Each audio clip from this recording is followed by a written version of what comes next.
And let's go straight across now to our esteemed guest joining us from London, Greg Swenson, a political commentator and China foreign affairs analyst. Thanks very much for being here.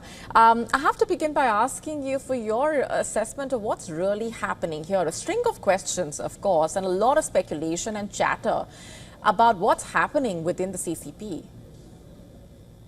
Yeah, there's a lot of movement going on in the CCP right now, and recall that President Xi has consolidated power over the last decade or so, and he's made all of the power concentrated with him.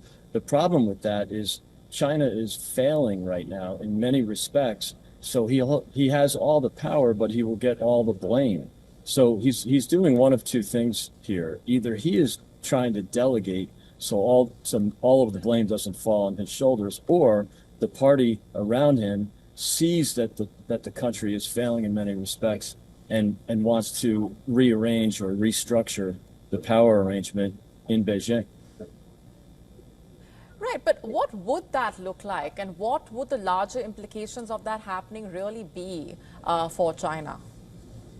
Yeah, I guess there's two major implications. Well, one is that the PLA is losing patience with Xi. The country's being run into the ground in many respects. And then, of course, you have the economic problems. And he's been able to run this economy basically in a circular economic structure where they overbuild property and real estate in China, and values go up. Valuations are exceedingly high. And that drives some of the economic growth at home, or at least the wealth effect. And then on the other hand, they're still just exporting cheap labor to the world. And while importing 40% of their food and a significant amount, they're the world's largest importer of oil and natural gas. So you have really an unsustainable economy. Property right now is a year ago, property was 300% of GDP. And that's before the correction in property values. But that's significantly higher than the averages around the world. The average property to GDP ratio should be around 102%. Even at the top in the rest of the world, it was 125% of GDP. And with China, 300%. That is completely unsustainable. And it's also making the banking system insolvent. Banks are 300% of Chinese GDP. That's 2 times what the U.S., the absolute value is 2 times the value of the U.S., and the U.S. is a significantly larger economy. So there are real economic weaknesses, and I think that's why the PLA, the People's Liberation Army, are growing frustrated with Xi. And you're seeing all this talk, like in the PLA newspaper, about collective power, collective management. That's something you haven't seen in China in quite some time.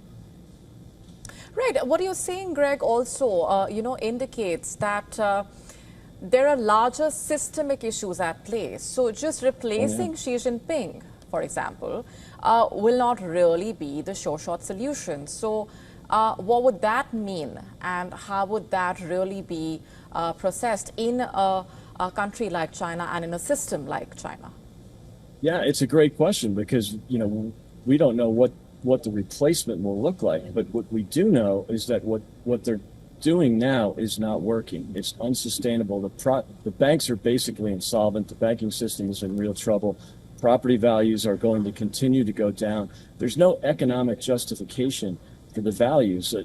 Basically right now, an average home in China costs 25 times personal income, which is really outrageous. And so, it's unsustainable. I think they're going to have to make major structural changes. They're going to have to stop exporting cheap and slave labor.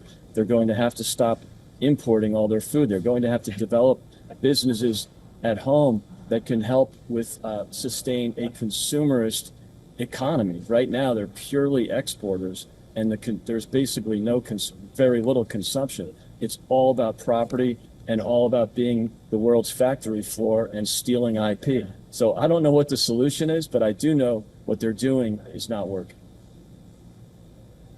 Greg, before we let you go, if you were to summarize for our viewers how things really reached this point, and what time period would you suggest was absolutely crucial and a major contributor to things reaching here? Yeah, I think it was clearly when Xi took more power. It wasn't just when he became the leader in the party. It was when he took and consolidated power around himself. And he basically ran the economy by running a $300 billion trade deficit with the U.S. and a significant trade deficit with the Europeans.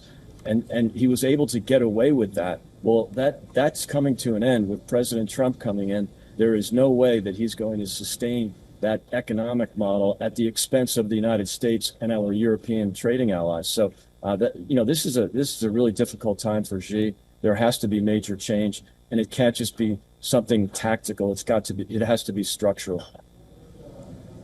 All right, we're leaving it there for the moment, Greg Spencer. Thanks very much. Thank you.